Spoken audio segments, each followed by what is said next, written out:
Halo, selamat pagi anak-anak. Bagaimana kabar kalian hari ini? Semoga selalu dalam keadaan sehat ya. Kembali lagi di pembelajaran tematik. Masih di buku 1B, subtema yang keempat, gemar membaca. Yuk, kita siapkan buku tematiknya. Kita sudah di pembelajaran yang keempat. Namun sebelum kita belajar, kita berdoa lebih dahulu ya, supaya apa yang kita pelajari kita mengerti. Apakah kalian sudah berdoa?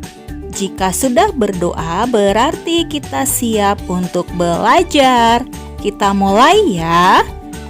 Mari kita buka bukunya halaman 143.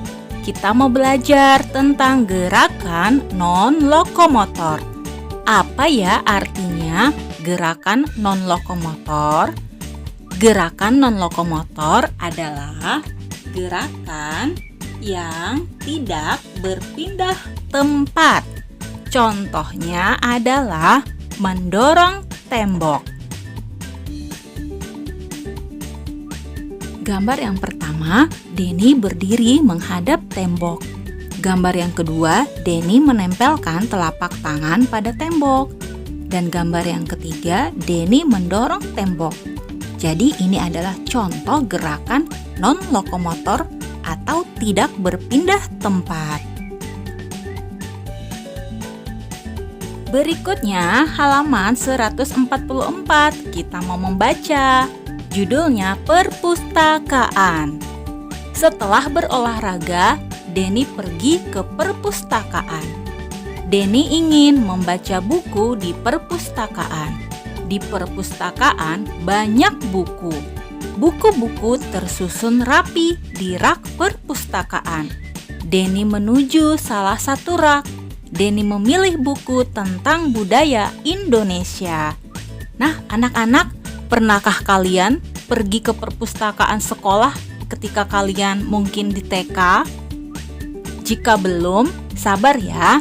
Nanti kalau kita sudah belajarnya offline, tatap muka, anak-anak bisa melihat perpustakaan sekolah Putra Pertiwi. Di sana banyak buku. Ada buku cerita, dongeng, buku sejarah, buku ilmu pengetahuan, banyak. Anak-anak bisa memilih dengan bebas. Pastinya anak-anak sudah tidak sabaran nih ke sekolah Putra Pertiwi ya, melihat perpustakaan sekolah kita. Sabar ya. Nah, kalau kita pergi ke perpustakaan, pastinya ada tata tertib yang harus kita taati.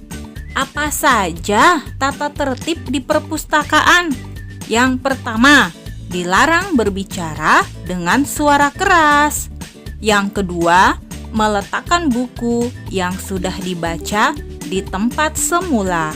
Yang ketiga, tidak boleh mencoret-coret dan merobek buku. Dan yang keempat, menjaga kebersihan dan kerapian perpustakaan. Apakah kalian siap mentaati tata tertib di perpustakaan? Nah, berikutnya kita mau centang nih untuk hal yang boleh dilakukan dan tanda silang untuk hal yang tidak boleh dilakukan. Yuk, siapkan pensilnya. Nomor 1. Bila di perpustakaan, aku akan berbicara dengan suara keras dengan teman. Dicentang atau disilang? Ayo diisi. Nomor 2. Bila di perpustakaan, aku akan membuka halaman buku dengan hati-hati. Ayo, dicentang atau disilang? Yang ketiga, mengobrol dengan teman-teman. Ayo, dicentang atau disilang? Yang keempat, mengembalikan buku yang sudah dibaca pada tempatnya. Dicentang atau disilang? Dan yang kelima, tidak merobek halaman buku. Centang atau silang? Nah, selanjutnya ayo membaca. Kita mau membaca dengan judul Pakaian Daerah Indonesia. kita baca bareng-bareng yuk. Budaya Indonesia sangat kaya. Contoh budaya Indonesia yang kaya adalah baju daerah. Baju daerah di Indonesia banyak ragamnya. Baju daerah tampak beraneka warna. Semua baju daerah Indonesia tampak indah. Anak-anak, pernahkah kalian memakai baju daerah? Baju daerah asal mana yang kalian pakai? Dan bagaimana perasaan kamu ketika kamu memakai baju daerah tersebut? Kamu senang kan? Kamu bangga? Ya, kita harus bangga menjadi anak Indonesia. Nah, yang berikutnya, ayo mengamati. Coba anak-anak amati buku kalian halaman 146. Gambar tersebut adalah contoh baju daerah Indonesia. Yang pertama, baju daerah yang berasal dari Provinsi Bali. Kemudian gambar kedua, baju daerah Provinsi Sulawesi Selatan. Yang ketiga adalah baju daerah Provinsi Jawa Barat. Dan yang keempat adalah baju daerah Provinsi Sumatera Barat. Berikutnya, kita mau memasangkan gambar dengan asal daerah. Masih di halaman 146. Yuk, kita sama-sama mengerjakan. Yang pertama, itu adalah baju daerah asal dari siapa yang tahu? Ya, betul, Nusa Tenggara Timur. Kita tarik ya. Kemudian, gambar yang kedua berasal dari mana? Siapa yang tahu? Ya, dari Bali. Kita tarik garisnya. Gambar yang ketiga berasal dari mana ya baju daerah tersebut? Ya, betul, dari Kalimantan. Yuk, kita tarik lagi garisnya. Gambar yang keempat dari mana ya baju daerah tersebut? Ya, betul, dari Sulawesi Selatan. Kita tarik garisnya ya. Dan yang terakhir, gambar baju daerah tersebut berasal dari mana ya? Ya, dari Jawa. Kita tarik lagi garisnya. Apakah kalian sudah selesai menarik garisnya? Jika sudah, kita lanjut lagi ke halaman 147. Kita mau menulis baju daerah pada tempat yang tersedia. Contoh nomor 1, baju bodo dari Makassar. Lalu kalian tuliskan lagi kalimat yang kedua, ulos dari Tapanuli. Yang ketiga, songket dari Palembang. Yang keempat, teluk belanga dari Melayu. Dan yang terakhir, batik dari Jawa. Ini tugas kalian ya, dikerjakan.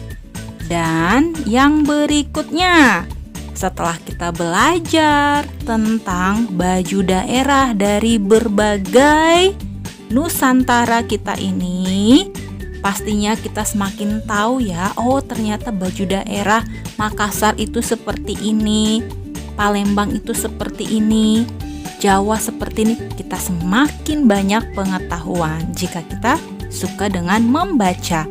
Namun ketika kita membaca, kita juga harus menjaga kesehatan mata. Apa saja nih yang membuat mata kita menjadi sehat? Gambar yang pertama, ketika kita membaca, kita harus menjaga jarak buku dengan mata. Tidak boleh terlalu dekat jaraknya, atau kurang lebih 30 cm ya dari buku yang kita baca. Kemudian gambar yang kedua, saat mata lelah, maka harus istirahat. Jangan membaca terlalu lama. Melihat tumbuhan yang berwarna hijau baik untuk mata. Gambar yang ketiga, membaca harus cukup penerangan. Kurang cahaya membuat mata cepat rusak. Dan yang keempat nih, makan sayur dan buah-buahan. Makan sayur dan buah baik untuk kesehatan mata. Sayur dan buah-buahan mengandung vitamin A yang sangat baik untuk mata. Nah, yang terakhir, ayo berkreasi. Pasti anak-anak senang ya kalau berkreasi. Kita mau membuat sampul buku. Buku apa yang paling kamu sukai? Yuk kita beri sampul. Bahan dan alatnya adalah kamu cari buku yang akan kamu sampul, gunting. Lalu untuk menyampulnya, gunakan kertas kalender yang sudah tidak lagi digunakan. Kalender yang tahun lalu atau yang bulan lalu. Kemudian bahan berikutnya kertas warna. Lalu lem kertas. Sederhana ya, bahan dan alatnya pasti ada di rumah. Kalau begitu, anak-anak langsung praktek nih. Ayo, kita buat sampul yang menarik sesuai dengan kreasi anak-anak. Boleh kalian gambar, beri warna, atau kamu gunting sesuatu dari gambar-gambar yang menarik, terserah. Nanti hasilnya seperti yang ada di buku kalian, halaman 148, atau mungkin bisa lebih menarik dari situ. Yuk, kita coba ya. Anak-anak pasti bisa buat sampul yang semenarik mungkin. Gambarnya, ya, kreasinya, supaya nilainya semakin bagus. Hari ini tugas anak-anak halaman 147 dan 148. Itu saja ya, mudah ya anak-anak. Dan sampai di sini pembelajaran kita hari ini. Teacher berharap anak-anak selalu bersemangat ketika belajar. Dan jangan lupa selalu menjaga kesehatan. Itu yang lebih penting. Terima kasih untuk waktu kalian, semangat kalian dalam belajar. Sampai bertemu di pembelajaran kita yang berikutnya. Salam sehat dan semangat untuk kita semua. Terima kasih. Thank you.